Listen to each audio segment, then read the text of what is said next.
Kilala sa high society o alta de syudad ang Pamilya Santissima.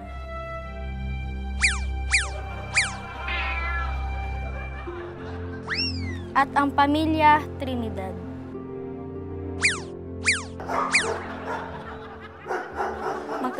Magkasundo ang Pamilya Santissima at Pamilya Trinidad at nagsimula yon mula pa sa mga nuno nila.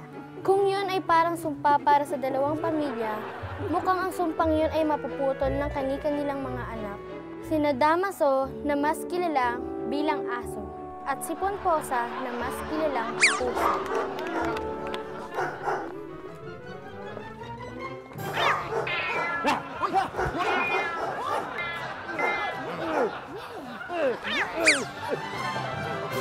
Hindi pa pwede ito. Kailangan maputol ang away ng dalawang ito at magkaayos silang dalawa. Hindi pwede sila mag-away. Dapat maging magkaibigan sila.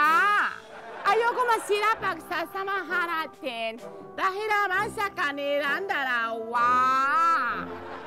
Dahil hindi malaman ng parents ni na Aso at Pusa kung bakit mainit ang dugo ng dalawa sa isa't isa mula nang ipinanganak sila, kung kani-kanino nila ito pinatingnan.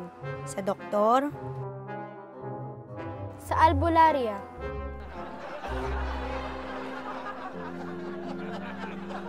hanggang isang araw, hindi na nag-aaway sina Aso at Pusa. At isang bagay pa ang inamin ng dalawa sa kanilang mga magulang. Mahal namin ang isa't isa. What? hindi pinakinggan ni na Aso at Pusa ang gustong mangyari ng kanilang mga magulang. Sinuway nila ang gusto ng mga to at sinunod nila ang kanilang mga puso. At doon nagsimula ang bangayan ng Pamilya Santissima at Pamilya Trinidad matapos magkasundo at magkainlaban sina Aso at Pusa. Ang mga pamilya naman nila ang halos magpatayan.